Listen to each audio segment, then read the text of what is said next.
ओम शांति 16/8/2023 की मुरली है। मुख्य रूप से बाबा ने कहा, यहाँ मनुष्य समझते हैं कि हम कमाएंगे तो हमारे पुत्र और पोतरे खाएंगे, लेकिन यह ख्यालात देवताओं में नहीं होंगे, क्योंकि उनके पुत्र और पोतरे सब यहाँ से ही वर्षा लेकर जाते हैं। आगे कहा, दुरांदेशी और विशाल बुद्धि बनो। शिव बाबा के कार्य में कभी डिस्टर्ब नहीं करना है। डिस्टर्ब करने वालों को ऊंच पद नहीं मिल सकता।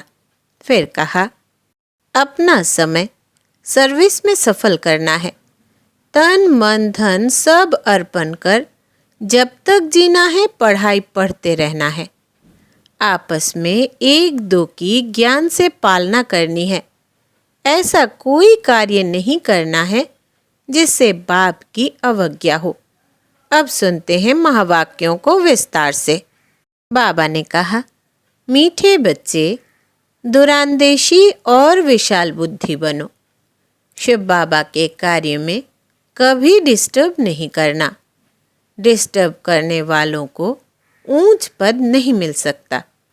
प्रश्न है, इस दुनिया में मनुष्यों को कौन से ख्यालात रहते हैं जो सतयुगी देवताओं को कभी नहीं आएगा? उत्तर, यहाँ मनुष्य समझते हैं कि हम कमाएंगे तो हमारे पुत्र और पोतरे खाएंगे, लेकिन यह ख्यालात देवताओं में नहीं होंगे, क्योंकि उनके पुत्र और पोतरे सब यहाँ से ही वर्षा लेकर जाते हैं। वो समझते हैं हमारी अविनाशी राज आई है। यहाँ ही हर एक अपना अपना पुरुषार्थ कर रहे हैं। गीत है, माता ओ माता। ओम शांति। बच्चों ने माताओं की महिमा सुनी। बच्चे जान चुके हैं किस किस माता की महिमा होती है। माताओं की इतनी महिमा करते हैं तो ज़रूर होकर गई है। अभी तो वो है नहीं। जो जगत अम्बा होकर गई है उनकी भक्ति मार्ग में महिमा होती है। अब वो क्या करके गई यह तुम भी नहीं जानते थे। जगत अम्बा के मंदिर में जाते हैं, जाकर उनसे कुछ न कुछ मांगते हैं। कोई को बच्चे की आशा होगी, कोई आशीर्वाद मांगेंगे। अब जड़ चित्र तो कुछ कर नहीं सकते, ना वो समझते हैं, परंतु यह है भक्ति। तुम जानते हो वो पास्ट हो गए हैं। जगत अम्बा की महिमा है, एक तो नहीं है। तुम सब ब्राह्मण कुल की पालना करते हो, फिर दैवी कुल की पालना करेंगे। तुम इस समय जैसे कि सारे जगत की पालना करते हो, परंतु कोई जानते नहीं। चंडिका देवी का भी मेला लगता है। चंडिका नाम देखो कितना छीछी है। बाबा कहते हैं, जो आश्चर्यवत भागंती हो फारकती देते हैं, वो जाकर चंडाल का जन्म पाते हैं। घर में चंचलता करते हैं तो उनको कहा जाता है ना, तुम तो चंडी हो, चंडाल हो। बरोबर तुम देखते हो, शिव बाबा का बनकर फिर भी बहुत चंचलता करते हैं। चंचलता अर्थात अवज्ञा करते हैं। शिव बाबा की सर्विस में डिस्टर्ब करते हैं तो अंत में चले ही जाते हैं। कोई भी ब्रह्मा कुमारी सेंटर में होगी, कुछ चंचलता करेगी, किसको समझा नहीं सकेगी, वह क्रोध करती होगी तो सब कहेंगे इनमें तो बहुत क्रोध है। अब चंडिका एक तो नहीं, बहुत होती है। देवियों की महिमा भी है, और फिर ऐसे जो चंडिका आदि बनते हैं उनका भी गायन है। फिर भी ईश्वर के बने हैं। भल कोई चले जाते हैं, फिर भी स्वर्ग में तो आएंगे ना, मालिक तो बनेंगे ना। भल मालिक तो राजा रानी ही बनते हैं, लेकिन प्रजा भी कहेगी हम मालिक हैं। लोग कहते हैं ना, हमारा भारत महान है। आजकल तो गीत में भी गाते रहते हैं, भारत बहुत अच्छा था। अभी तुम बेहद के बाप के बच्चे बने हो। गोपी बल्लभ की गोप गोपियाँ गाई हुई है। बल्लभ बाप को कहा जाता है। गाया भी जाता है, एक गोपी बल्लभ की अनेक गोप गोपियाँ। सतयुग में तो गोपिकाओं आदि की बात ही नहीं है। अभी तुम बच्चे विशाल दूरांदेशी बुद्धि बने हो। बुद्धि का ताला खुल गया है। इस जन्म की जीवन कहानी को तुम अच्छी रीति जानते हो। हर एक को नशा तो रहता है ना। अभी विरला है, उनको अपने धन का नशा होगा। समझेंगे मैं सबसे साहूकार हूँ। परंतु तुम जानते हो, जो आज साहूकार है वो फिर गरीब बन जाएंगे। तुम्हारी और अन्य मनुष्यों की बुद्धि में रात दिन का फर्क है। कोई को क्या नशा, कोई को क्या नशा रहता है। मैं फलाना हूँ, ऐसे हूँ। इनको अर्थात ब्रह्मा को भी नशा था ना, मैं बड़ा जोहरी हूँ। अभी समझते हैं वो सभी नशे कौड़ी मिसल है। तुम बच्चों को कितना नशा चढ़ा हुआ है। वो समझते हैं हम कमाएंगे फिर हमारे पुत्र पोत्र खाएंगे। यहाँ तो वो बात नहीं है। तुम जानते हो, हम बेहद के बाप को जानकर उनसे वर्षा पा रहे हैं, जिसकी प्रारब्ध हम ही खुद जन्म बाय जन्म पद पाएंगे। पुत्र पोत्रे आदि सब यहाँ पुरुषार्थ कर रहे हैं। हमारे पोत्रे खाएंगे, यह ख्यालात वहाँ नहीं रहती। समझते हैं अविनाशी राजाई है। यहाँ तो राजे लोग समझते हैं पुत्र पोत्रे खाएंगे। तुम अभी बाप से इतना वर्षा लेते हो, ऐसे कर्म करते हो जो 21 जन्म उसका फल मिलता रहता है। पुत्र पोत्रे का ख्याल नहीं रहता। वे भी सब यहाँ ही वर्षा पाते हैं। तुमको कितना ज्ञान है। मनुष्य तो कुछ भी नहीं जानते। गॉड फादर जिनको इतना याद करते हैं, जरूर उनसे इतना भारी सुख मिलता होगा। गाते हैं ना, हे परम पिता परमात्मा रहम करो। उनको परम आत्मा कहा जाता है। वो सुप्रीम है, जन्म मरण रहित है। इसलिए उनको परम आत्मा अर्थात परमात्मा कहते हैं। सभी आत्माओं का रूप एक जैसा है। जैसा जैसा पुरुषार्थ करते हैं वैसा पद पाते हैं। इनकी आत्मा अच्छी पड़ती है तो नारायण बनती है। कोई फिर फेल होंगे तो राम बनेंगे। आत्मा ही बनती है ना। तुम्हारी आत्मा समझती है मैं परम पिता परमात्मा से राजयोग सीख रही हूँ। आत्मा फिर आकर नया चोला पहन पाठ बजाएगी, नर से नारायण बनेगी। यह तुम बच्चों की बुद्धि में है, नंबरवार पुरुषार्थ अनुसार। फिर यह ज्ञान प्राय लोप हो जाएगा। वहाँ कोई पतित होगा नहीं।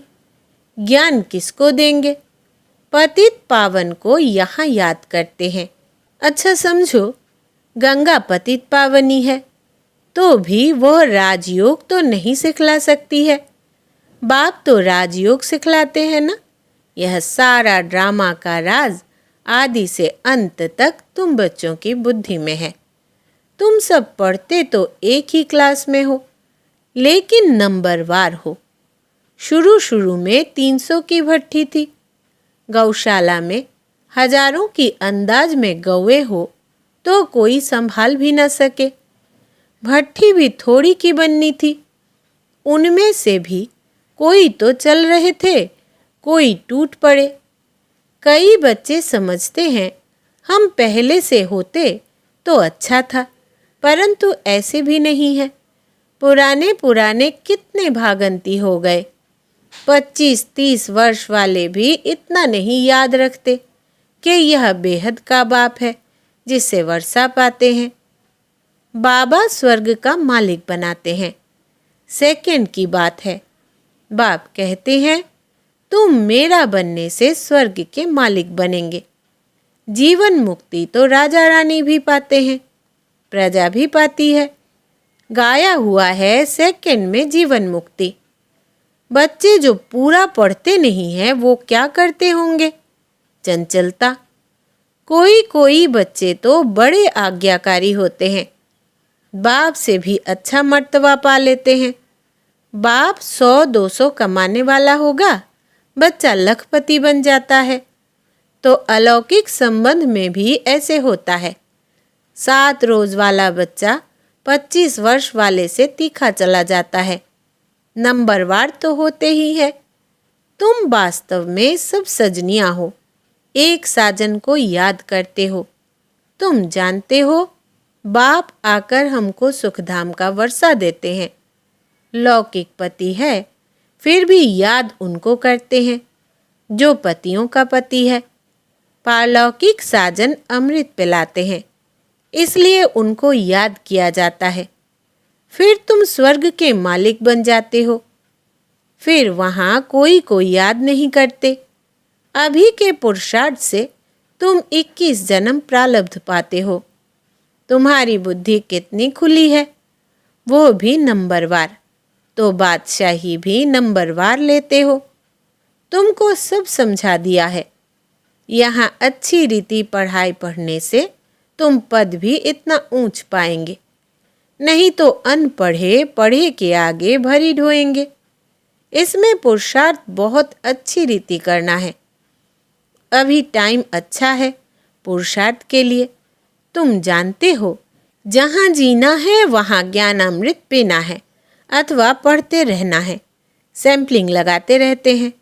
कोई झट समझ जाते हैं तो समझा जाता है इनका पद तो अच्छा देखने में आता है, अच्छा नज़दीक का फूल है, तन मन धन अर्पण कर बैठा है, सर्विस में अच्छा लग गया है।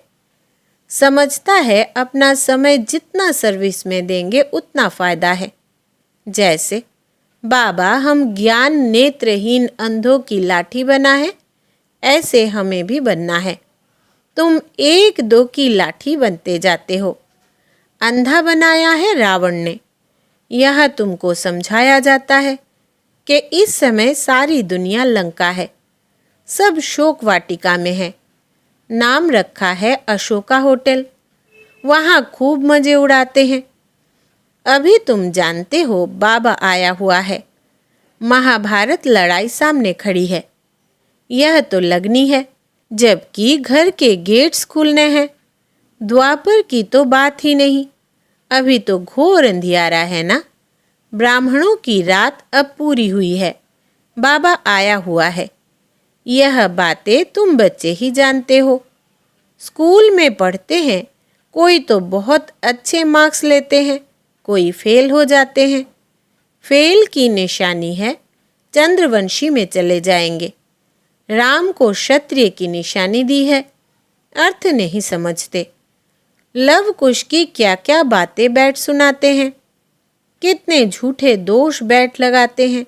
गाते हैं राम राजा राम प्रजा, धर्म का उपकार है।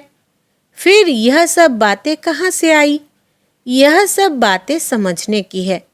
तुम जानते हो, यह नॉलेज नंबरवार हमारी बुद्धि में है। स्टूडेंट को बहुत तीखा पुरुषार्थ करना चाहिए। हम गॉड फादरली स्टूडेंट है। टीचर को कौन नहीं याद करेंगे? हम है पतित पावन गॉड फादरली स्टूडेंट। इसमें बाप टीचर सदगुरु तीनों ही आ जाते हैं। तुम सब सीताएं हो ना, रावण की शोक वाटिका में पड़े हो। इनकॉर्पोरियल गॉड फादर इज ज्ञान सागर नॉलेजफुल। श्री कृष्ण को अथवा लक्ष्मी नारायण को ऐसे नहीं कहेंगे, उनकी महिमा ही न्यारी है। गीत में भी गाते हैं, उनकी महिमा अपरम अपार है, जो ऐसा बनाते हैं। तुम कहते हो बाबा हम आपसे पूरा वर्षा लेंगे। अब कितने मीठे हो, कितने प्यारे हो। लक्ष्मी नारायण कितने मीठे कितने प्यारे हैं। लक्ष्मी नारायण के चित्र देखो, हमेशा मुस्कुराहट वाले दिखाते हैं। तुम जानते हो, देवताएं इस भारत में ही थे, अभी कहाँ हैं? तुम सबको बतला सकते हो कि यह उनका अंतिम जन्म है। फिर से श्री कृष्ण बनना है। अभी कृष्णपुरी स्थापन हो रही है। श्री कृष्ण की आत्मा भी अभी राजयोग सीख रही है। तुम भी कृष्णपुरी में जाना चाहो तो राजयोग सीखो। लक्ष्मी नारायण कहने से मनुष्य मूंझ जाते हैं। श्री कृष्ण को झूले में झुलाते हैं। पूजा लक्ष्मी नारायण की करते हैं। उन्हों का बाल चरित्र कुछ भी है नहीं।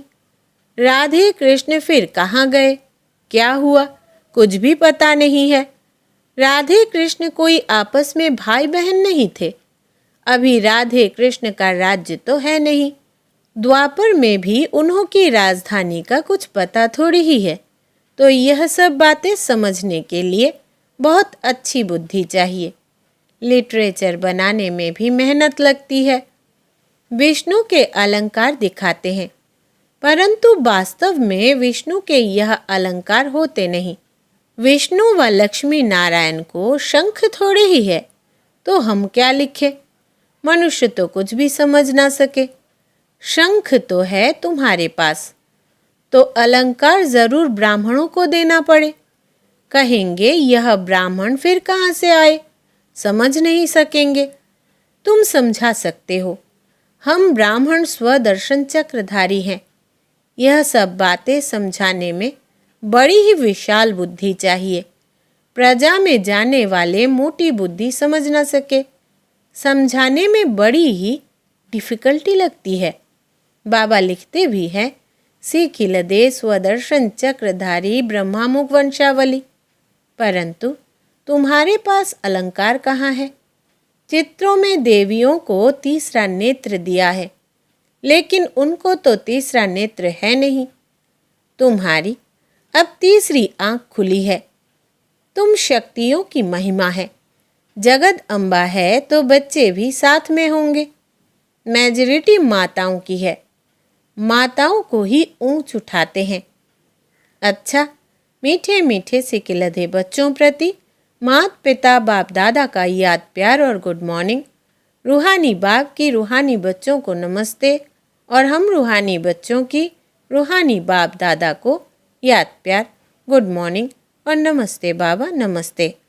धारणा के लिए मुख्य सार। पहला, अपना समय सर्विस में सफल करना है। तन मन धन सब अर्पण कर जब तक जीना है पढ़ाई पढ़ते रहना है। दूसरा, आपस में एक दो की ज्ञान से पालना करनी है। ऐसा कोई कार्य नहीं करना है जिससे बाप की अवज्ञा हो। वरदान है, अविनाशी अतीन्द्रिय सुख में रहे, सबको सुख देने और सुख लेने वाले मास्टर सुखदाता भव। विस्तार है, अतीन्द्रिय सुख अर्थात आत्मिक सुख अविनाशी है। इंद्रियां खुद ही विनाशी है, तो उनसे प्राप्त सुख भी विनाशी होगा। इसलिए सदा अतीन्द्रिय सुख में रहो, तो दुख का नाम निशान आ नहीं सकता। अगर दूसरा कोई आपको दुख देता है तो आप नहीं लो। आपका स्लोगन है, सुख दो सुख लो, ना दुख दो ना दुख लो। कोई दुख दे तो उसे परिवर्तन कर आप सुख दे दो, उसको भी सुखी बना दो, तब कहेंगे मास्टर सुखदाता। स्लोगन है, अधिक बोलकर एनर्जी गंवाने के बजाय अंतर्मुखता के रस के अनुभवी बनो। अधिक बोलकर एनर्जी गंवाने के बजाय अंतर्मुखता के रस के अनुभवी बनो। अच्छा, ओम शांति।